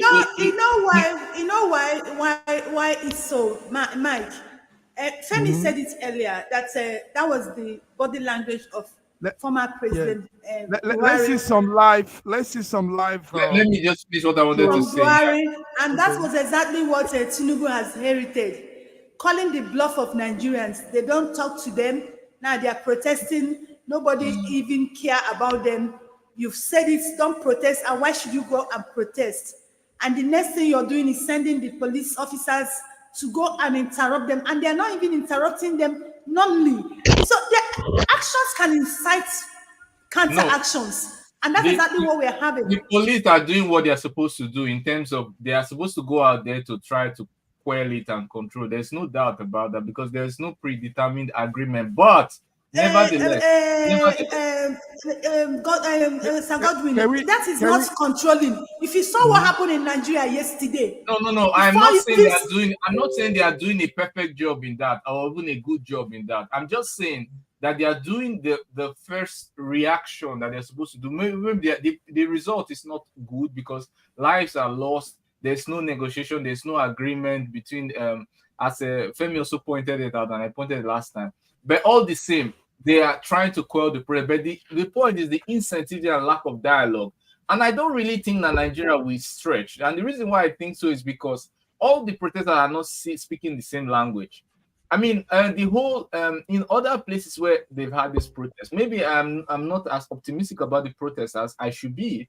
But from what I've seen in other countries protesting, they are speaking the same language in terms of what they are suffering, in terms of their expectations, the goals of this protest. But this protest is divided along party lines, along tribal lines, along all sorts of lines, religious lines. Like it's really difficult for me to see a real talk. Yeah.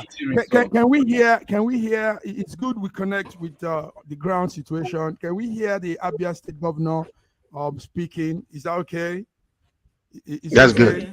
All right. Thank you. What every part of Abia needs presently is a high sense of order and peace, so that citizens can go about their lawful businesses while we continue to push for the stabilization of the economy using less disruptive means, including regular engagement with our leaders and representatives at the various levels of government.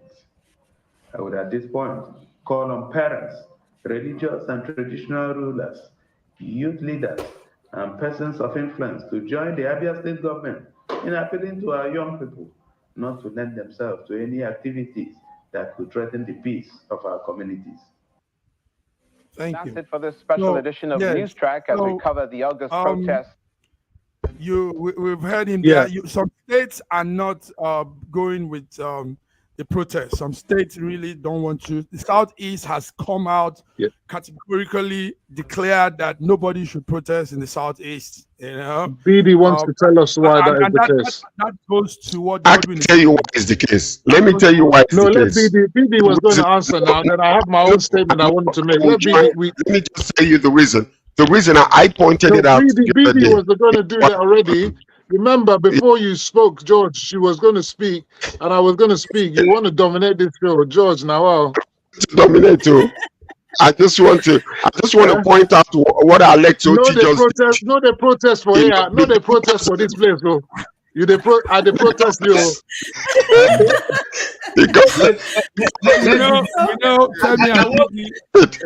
I know,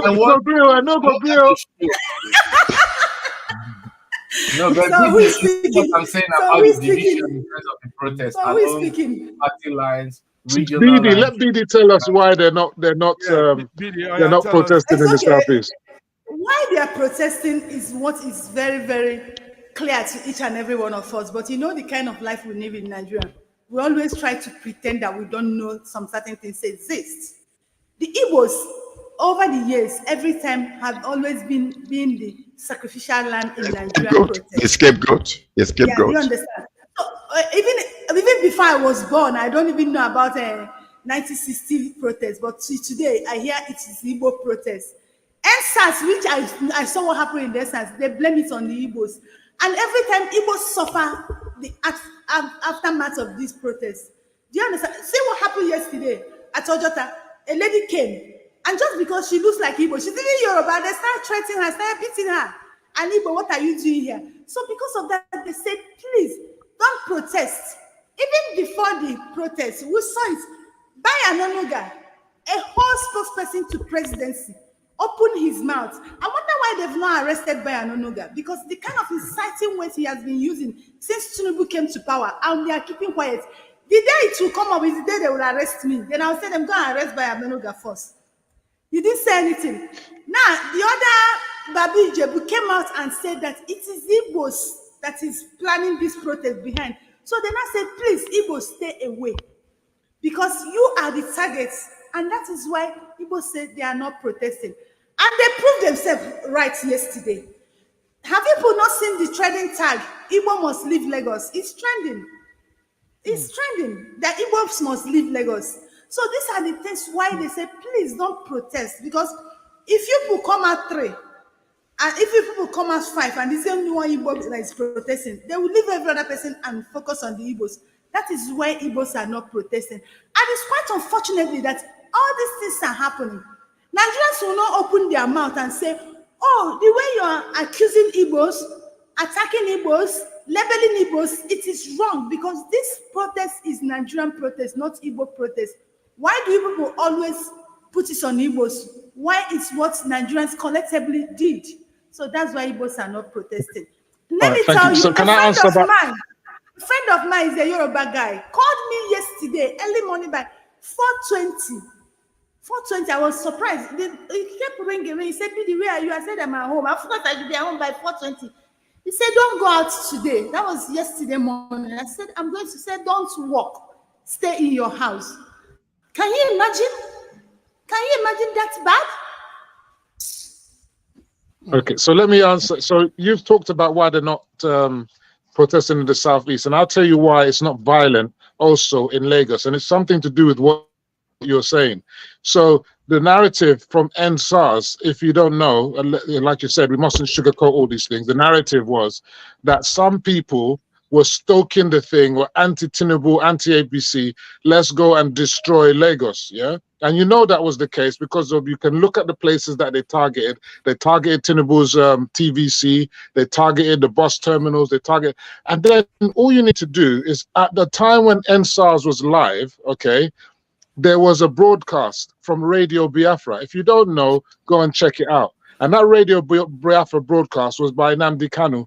And he was telling people to go and do this, go and do that. Oyinbo is not Oyinbo, it's Oyigbo. And all this kind of stuff. It's on the internet. If you don't believe me, go and check it. Okay, so he was stoking all that up.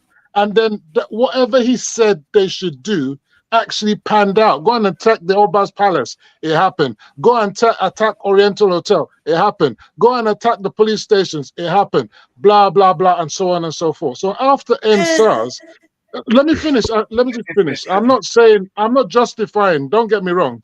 I'm not justifying anything. This is the narrative out there. This led to what happened in the elections when it was like, oh, blah, blah, blah, blah. You don't see them again. They want to take over Lagos. So that happened again when they were attacking Igbo areas and so on and so forth. So now what's happened now is that, like you likely said, is that the Igbos are seen as the sacrificial lamb and the excuses for other people's pain. So they said, you know, rather than we being the excuses, or let's take ourselves out of this wahala. You understand? Because if they start rioting in Lagos, who are the ones that owns the businesses and the shops? And a lot of them, they are the Igbos themselves. So what these people, like you said, the miscreants they'll go and target them. And they'll use that. You said already that there's was it something about Igbo out of Lagos or something? I don't know what it is, the hashtag or whatever. So some people have already got that in mind to say, yes, we're going to execute that plan now. now, but thankfully, people with better sense realize that, you know what, we can't allow this to happen, because at the end of the day, everybody's gonna be a loser. So people have said, you know, let's not take part in the protest, and that's why there's relative peace in Lagos. And we pray that it continues, because we need to be more conciliatory and more understanding and accepting of each other, and don't rub each other the wrong way, because it is one Nigeria at the end of the day. And if we don't live together, we're just going to be this is going to be a fire that will consume everybody. But you understand that of what use is the protest if the whole Femi, you have proven what they said, that they are doing everything. But let me tell you, see EndSARS protest. Let me just say this one. You will talk just 1 minute. EndSARS protest, I was there. It was that night when they shot the people at this thing, toll gates. That was the night anger that EndSARS descended on TVC. It was that night. And now from he said it's okay. I'm not disputing it. And that is what I said. We are not joining again. So I just take the stage.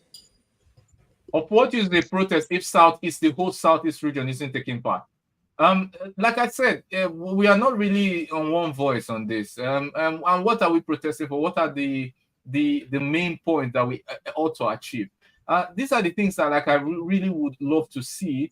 Otherwise, we can't just stop people from protesting. But being optimistic about the results, I don't know. I really don't see it. Godwin, I'm with you. Godwin. Yeah, go on. Okay, sorry. Go ahead. Because can I say something? In Akwa Ibom, because you are the governor of Akwa Ibom there. Akwa Ibom, there's no protest as well. Nobody protests in Akwa Ibom. Politics is a function of self-interest. And actually, hold on. In Taraba State, people were protesting in favor of and this is Bayelsa State now. I don't know if you're watching it now. In Bayelsa, they're supporting Tinubu. Okay. In Adamawa State, there were protests in support of Tinubu. So at the end of the day, people are allowed to protest if they're supporting government or they're against government. But it's peaceful. If you're let me tell you something. If this protest was peaceful, no one will care. If you want to protest 24/7, if you're peaceful, nobody will give a damn. Am I protesting? Look, keep on protesting. But once you know that it's going to be violent, which it is, which we've seen in the north, we have a problem. And that's the problem. Nobody cares. Why did the government preemptively? Actually protested. Why did the government preemptively start demonizing the protest by bringing protesters? Because listen to this, there is no excuse for such. There is no excuse for such. No excuse whatsoever.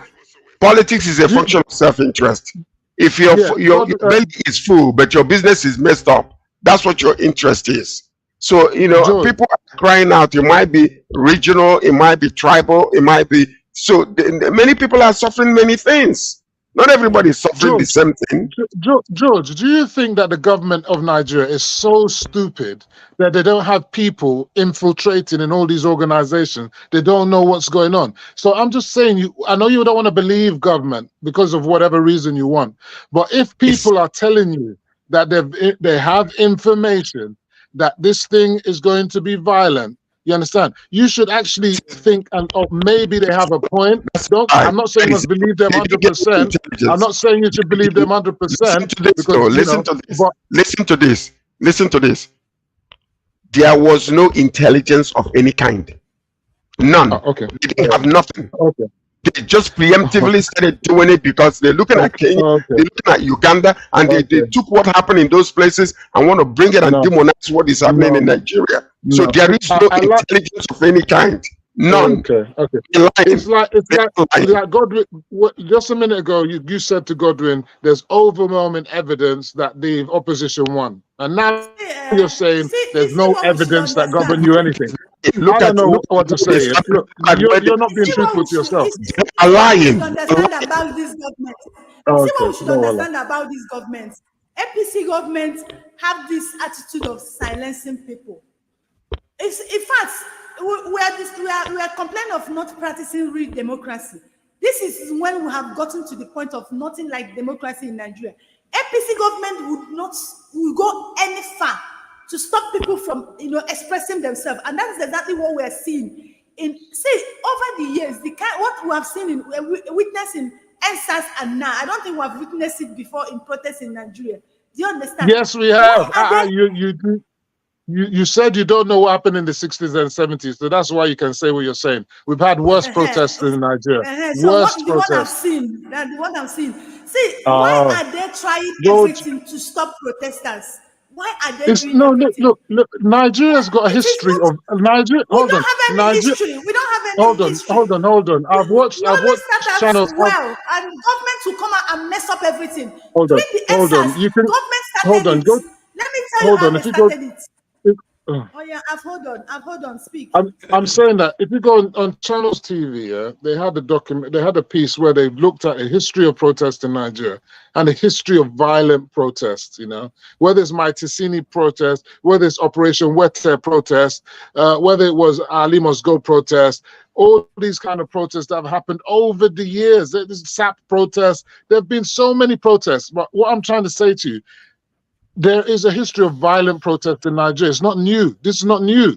So if government is telling you that they've got serious information, that they have reason to believe that there's going to be violence, I think we shouldn't write it off completely. You understand? I think that's just been, you're just not being realistic. I mean, definitely they would have information. How truthful that information is.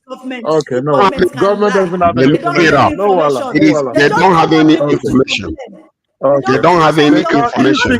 It is part of the strategy to demonize the protest. It is part of the original strategy to demonize the protest. They started it. They did not start on a good note, and they have continued on it up until now. Let Tinubu come out and speak. Talk to the people.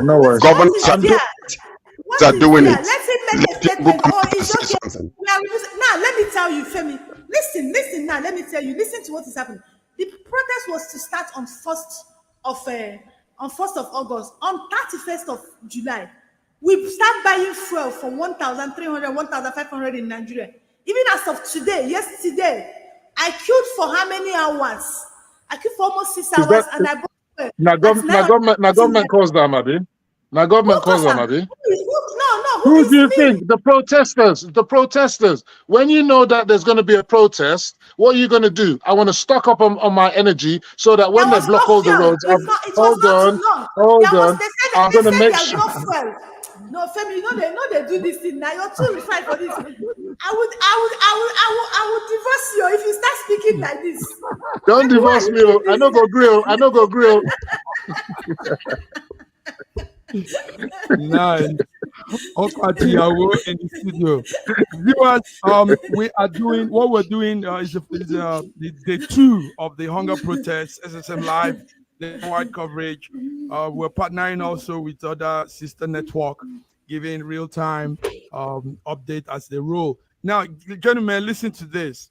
What we had yesterday was that it's going to be peaceful.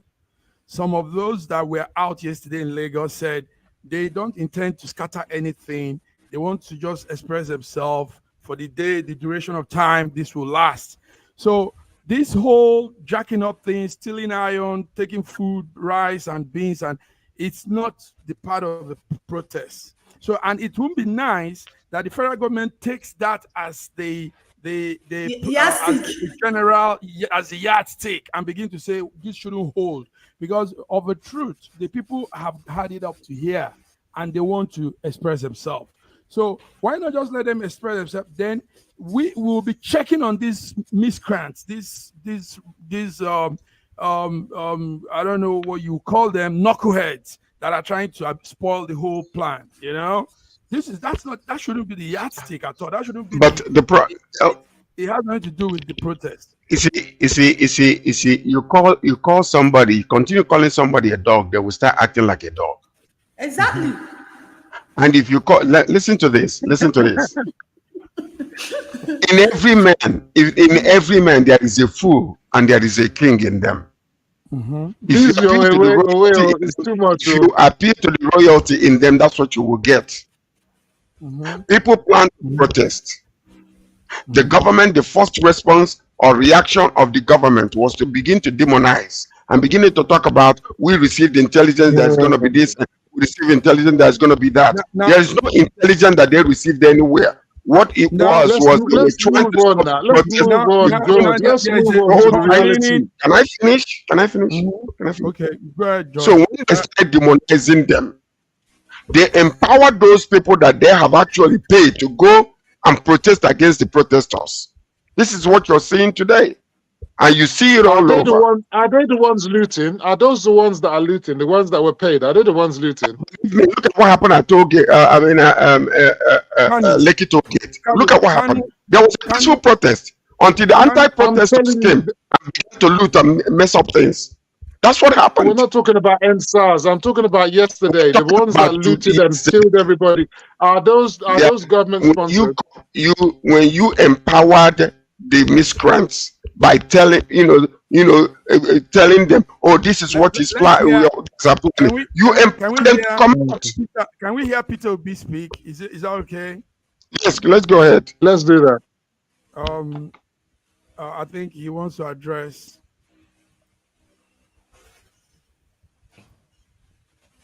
As you can see, I'm here in Onitsha. So I shouldn't have, there's no way I could have been in Onitsha and Abuja simultaneously. You know, I've been in Onitsha since yesterday. After my visit to the School of Nursing in Benin, I've been in Onitsha here, observing what is happening and everything. I first must thank the protesters around Anambra that has been peaceful. And I believe to most parts of Nigeria, it's been peaceful. My message first is what I said to the protesters, that their demand, which is legitimate, must be within the law. We must do whatever we do. As a law-abiding citizen who has always respected the rule of law, I want people to stay within the law, even when they make strongly their legitimate demand, which everybody can see in the nation today.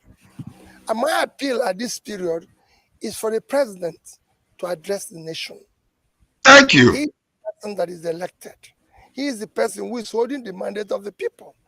At times like this, it's time for him to show leadership and address the nation.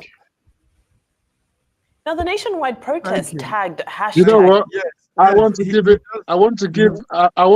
three bosas to Peter Obi just now.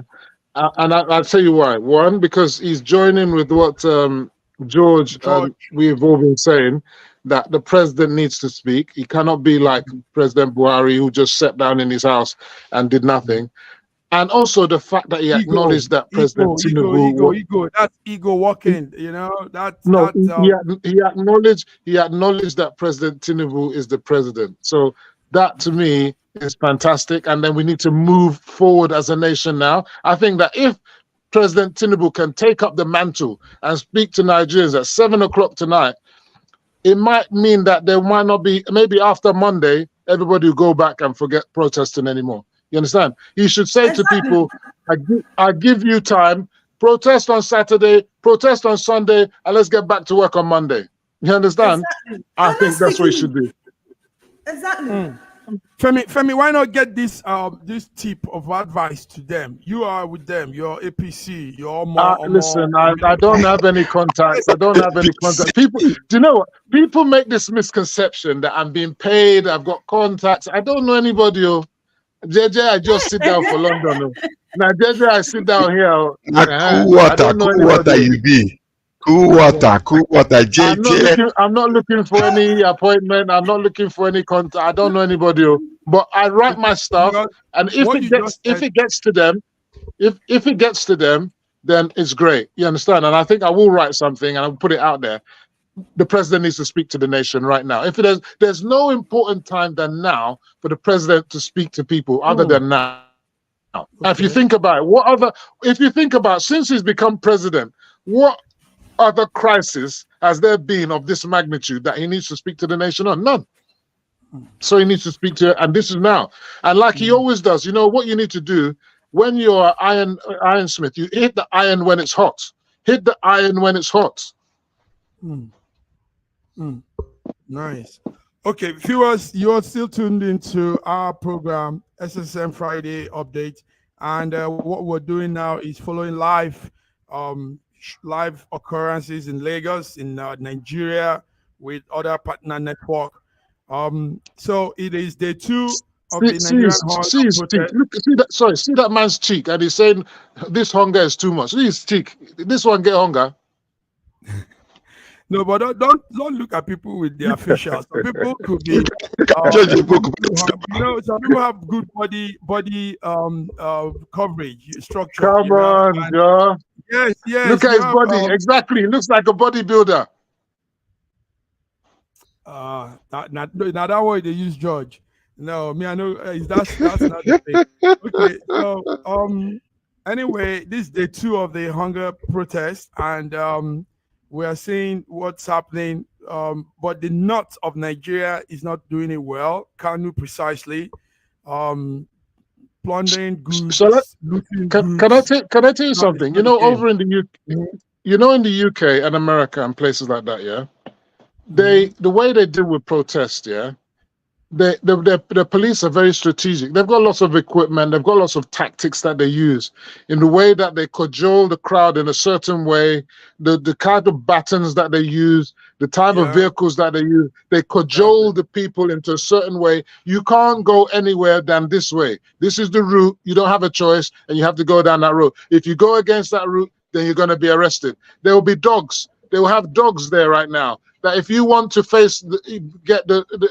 some gnashing teeth, come forward. The dogs will deal with you. So all these things, we need to start. That's why I said when you talk about bad governance, it's about moving the way Nigeria does things forward. The laws need changing, and even the systems that we operate need to be changing. You have to create a situation where you encourage protests, but you make violent protests not it's like on how can I put it? It's not you're not going to have the idea that you're going to do violent protests, because it's not going to be palatable for you, because the consequences of you doing violence is that you're going to be arrested, or you're going to be you're going to be put away. You understand? You will be caught and you'll be put away. People did violent stuff in the UK, that they did riots and whatever. Cameras are everywhere. It didn't matter how many years. It doesn't matter how many years. They caught them and they took them back to their scene of their crime, and they were prosecuted. We've got video evidence of you. You've got facial recognition. You were carrying a fridge from the department store. It was stolen. That's you on such date, and you're going to be prosecuted. When it happened in Dublin, guess what? They went to a fashion mall and stole clothes and left their old shoes and clothes there. Listen to what happened. The Dublin government used those old clothes and shoes, forensic analysis on those things, and picked up everybody. Okay, you see how the Western judge. Can you imagine that? so everybody, every old shoe and clothes and everything they left became their sellouts. Yeah. So it should be, that's the word I was looking for. It should be a deterrence. There should be strong deterrence against violent protests. I think protests should be encouraged, and I agree in protests, but I think our laws need to be stiffened to make it regular, so that if you're going to do the protest, you have to follow a route, you have to follow time, you have to do this. The people need to be identified. Also, what about the cost to governance? I know in some countries that if you're going to do certain events, you got to put money down. Because if you think about the cost to government in terms of the number of manpower, all the things that they've got to do, you're costing the state. You understand? So, like if you're going to have an event, like even if it's just a pop concert, you got to pay the state a certain amount because police have to be there. You understand? So when you're thinking that you're going to have hundreds of thousands of people and there's going to be no cost to you, you're an organizer. If you know that you've got to put down, 1 million naira or whatever, each of you as an organizer, and that is maybe that money is a deposit, you understand? You put down 10 million. If you want to do a protest that's going to go beyond this sort of thing, each organizer has to put a certain amount, like 10 million naira each. Then it's a hold as a deposit. If there's damages or whatever, we will hold that deposit. You will see how they'll make sure that the protesters do right. You're right. Thank you, gentlemen. You've done extra, guys. 1 hour extra, beautiful. Thank you. What we'll do is we'll reconvene. We're still following backstage, back end activity. But if you're there, Femi, it'll be nice. Let's come back around 7 o'clock your time. Okay. Is it the same link or is it going to be a different link? No. There'll be a different link. George. Okay. George, send it to me. Send it out. Yes, I'll send it in. So let's follow them. Actions are still going on, but we have to take a break. Channels is with us, Arise is with us, and we will be back. So viewers, thank you. Hunger Protest Day 2, live coverage. George is there in Toronto, Canada. Femi, in London, UK. Myself here in Milan, and our other colleagues too, BD and Raji, Godwin, and the rest will be joining too. All right, guys. So see you at that time. Stay safe in Nigeria. Stay safe. Yes, George.